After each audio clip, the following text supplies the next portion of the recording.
Before I begin the video, I just want to flag, as always, that I am not a qualified financial advisor and nothing I say should be considered as financial advice. Hello, welcome back to my channel, and it's been 78 days since I last posted a YouTube video. You can see by the title of this video, I want to talk about getting my self-discipline back. I want to talk about kind of where it's went, and what the benefits of having good self-discipline are, and why it's important for me that I get that element back in my life. It's not to say mine's totally gone, but it's something that I've noticed over the past couple of months, and it's how to kind of build back that self-discipline muscle, if you want to call it that. So bit of a quick summary. So I last posted a video in August. I think it was around the 24th or 25th of August. Since then, I've done some really fun things in my personal life. I've been to Japan. I went there for around 3 weeks. This was a holiday that me and my partner had been saving for a few months. My savings and investments and overpayments had taken a backseat while we built up that spending money. So we went there, got back in October, and then just this weekend we went to Amsterdam to see Lady Gaga in concert, which was amazing. Again, something that we'd saved up for, paid for, went to. It was really good. But I had gotten into a habit of, because of these things, especially the Japan trip, because it was a bit of a disruptor to the routine and I knew I was going to be away for 3 weeks, I ended up being a bit like, I'm going to put everything off until I get back from a holiday, and then, get back in October and like, well, we're going to Amsterdam in a couple of weeks, so I'll put everything off until we're back from Amsterdam. And it's like, and what I mean by putting things off, I'm talking about posting a video, talking about eating healthily, talking about looking after my finances properly. There's all these elements which I would describe as self-discipline, which has sort of went out the window over the past couple of months. And it's just been a really interesting sort of reflective thing over the past couple of weeks to think about how that makes me feel, what's good about it, what's not good about it. So I'll put a few notes together on the next slide. It is very rough, some of my notes. I'm going to talk through them, but the idea behind this video is starting that ball rolling on posting videos again. So let's move to the next slide. So yes, where's my self-discipline gone? So I think part of it is like, it's like an all or nothing thing sometimes. So I know, and people might feel the same about this, sometimes I get into the habit of, if I'm saving money, then I am all into that saving. So a couple of years ago, I was all into mortgage overpayments, and me and my partner paid, £1,000 plus a month as a mortgage overpayment. So it was all or nothing. But then when I fell off that bandwagon of overpaying, then I did no overpaying, and I was spending money on, holidays, whatever. And I seem to be in a pattern sometimes of all or nothing. So actually, with the self-discipline over the past few weeks, a few months, I've sort of been in that holiday mode. We're going on a big trip, so actually I'm in that I wanted to say wind down, but not really a wind down for a trip, but I'm like, I've got this chunk of time before I go on the trip, so I'm going to spend this way, and then once I'm on the trip, I'm in holiday mode, so I'm just enjoying myself. But then when I'm back, I've got that other thing coming up. I'm going to Amsterdam in November, so I can't really go into my usual routine. So these are the sort of excuses I sort of tell myself. But actually, in a way, although I've really loved the holidays, I've loved the enjoyment aspect, there's really that pull for me now that I've had those experiences where I want that balance as well. And I think there's something that I've learned as I've been an adult, working and having experiences, is when I was younger, or when I've done jobs in the past or things in the past that I found really hard, I've always thought that the perfect life or the utopia for my life is this idea that I might do a job, or I might be in a period in my life where I don't have challenges, where, I find a job easy, or I find things easy, and that will be what makes me happy, because I won't have like feelings of dread or anxiety about anything, because I'll be within my comfort zone. I'm doing something that's easy, so I don't really have to think about it. So my focus can all be on the enjoyment aspect of life, because I don't have any worries, or things aren't hard.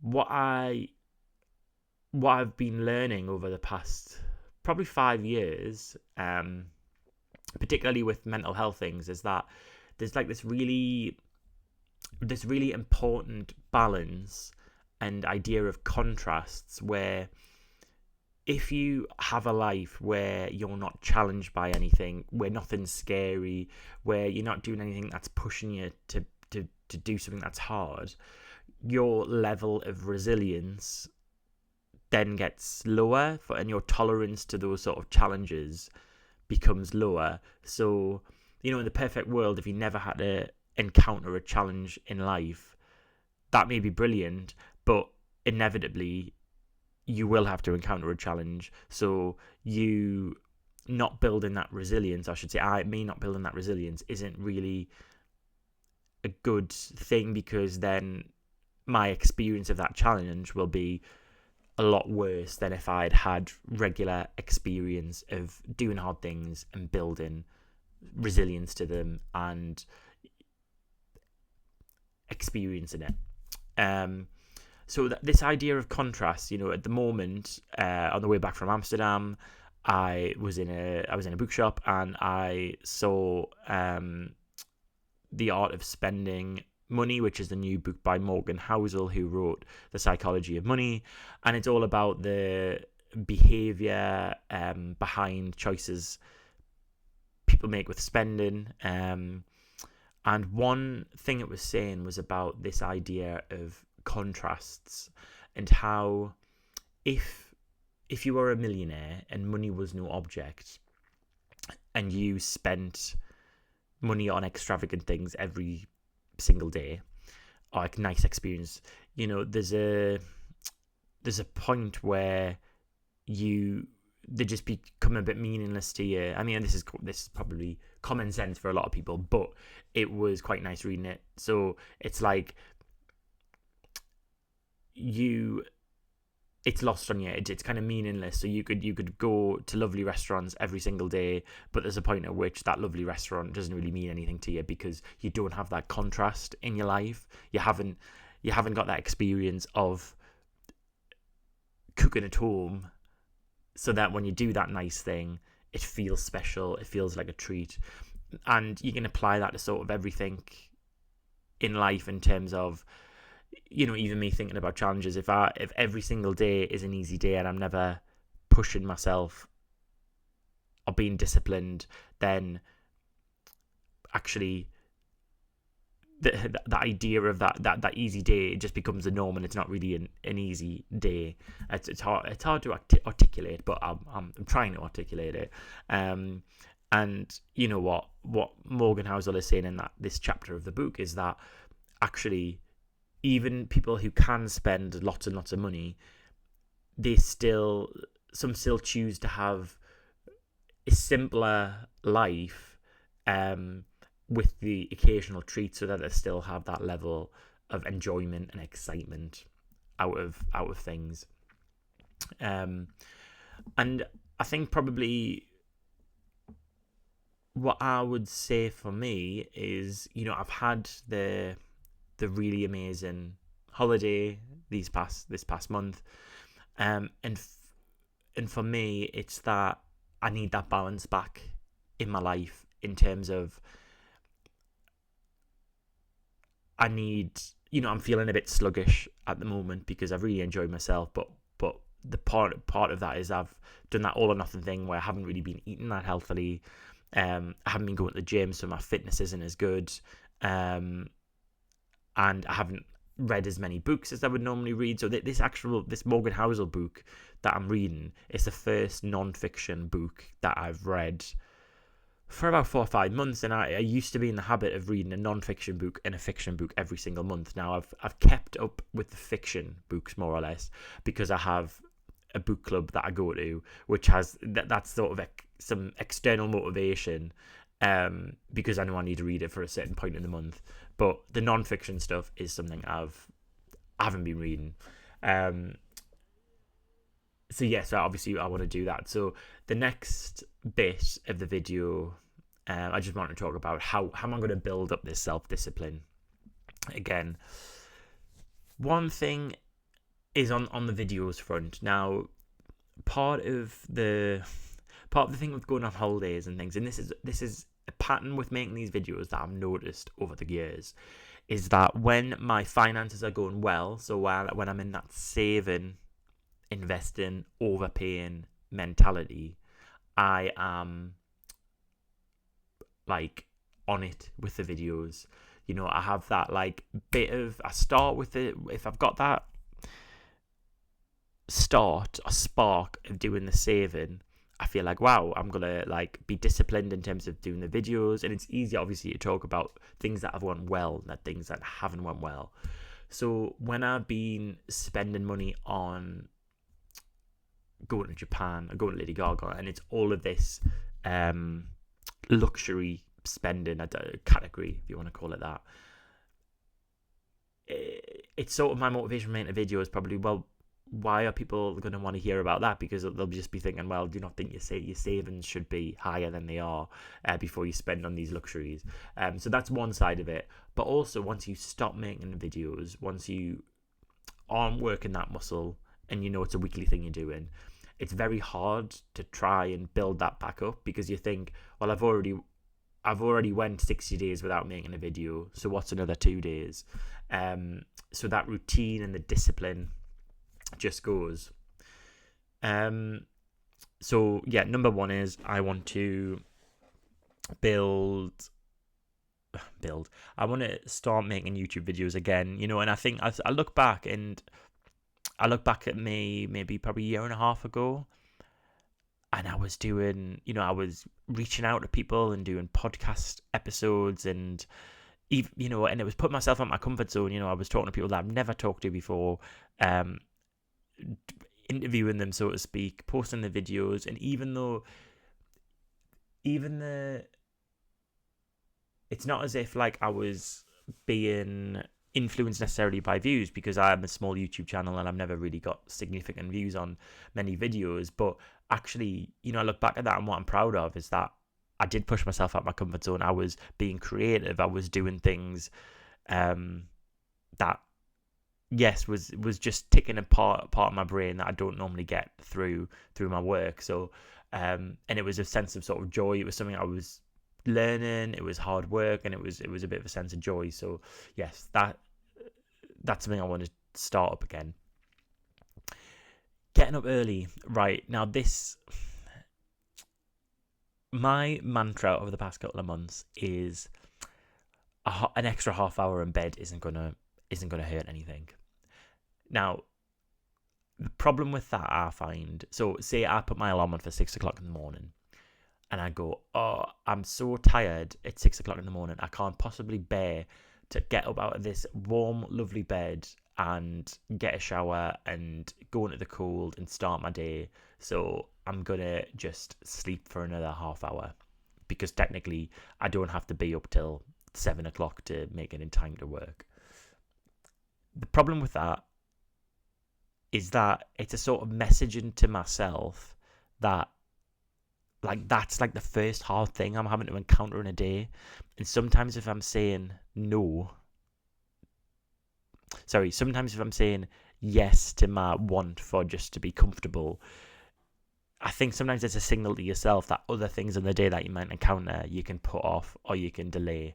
So if as simply as it is, if every day I got up at 6 o'clock when I intended to get up, that's something a challenge I've set myself that I can do. And it's sort of proving to yourself that you can do small, hard things is worth it.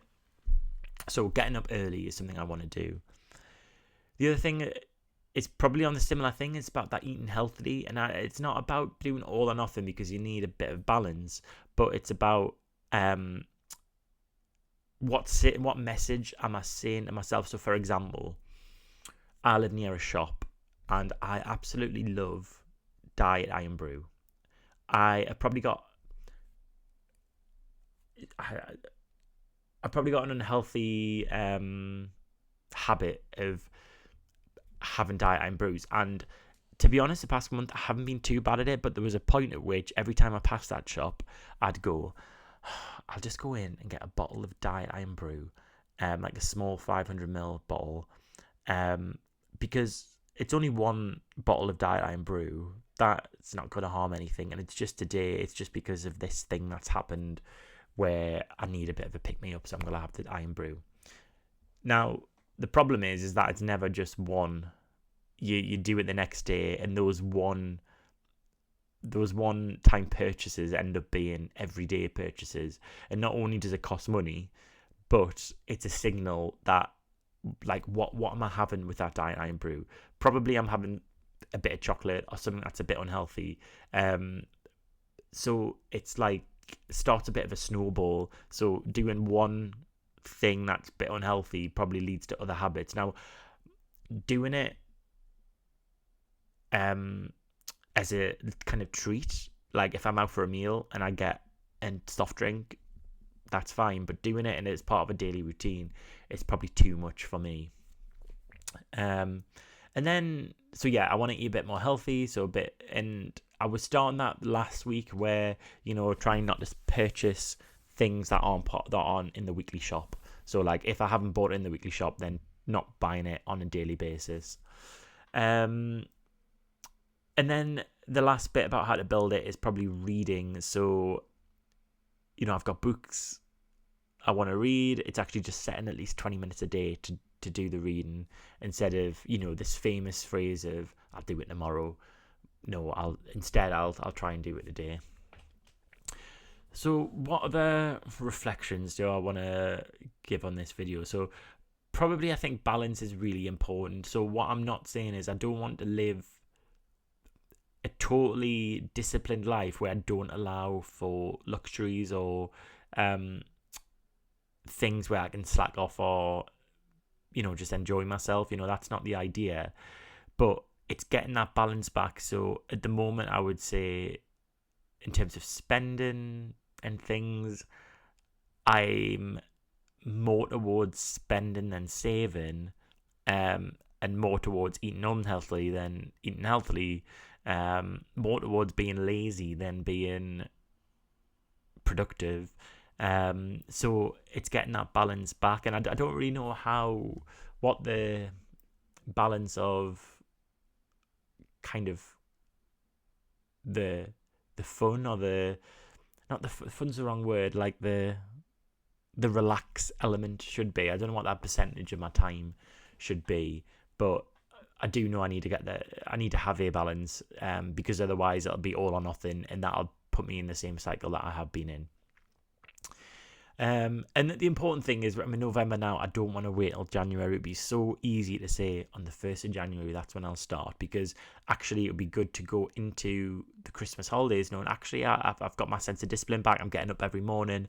I'm reading books. I'm making videos. I'm feeling healthy. That would be really good. So not waiting until January is really important. I think when you get into winter as well, that's the struggle sometimes with motivation, because as I said, it's cold mornings, the dark mornings. It's a lot easier to be motivated in the summer, and I think sometimes there is this myth that I think everyone has, is that motivation comes from somewhere else. But I think what studies have shown, although I can't quote a study because it's just something I've read before, is that actually the act of starting to do something builds the sense of motivation, rather than motivation being this external thing, like waking up one day and going, oh, I'm suddenly motivated, I'm going to live in this perfect way. That's not reality. So a bit of a ramble, but keen to know how people feel on this topic about motivation. Do you find this side of things yourself? An important thing I haven't mentioned is about that self-discipline when applying to finance, like for me personally. So, you know, I think my mantra at the start of this year was I wanted to invest, save, and overpay my mortgage every single month. I've been overpaying my mortgage by every single month, but I haven't been investing and saving every single month. So, you know, it's getting back into those habits as well. So what I'll do is I'll leave it there.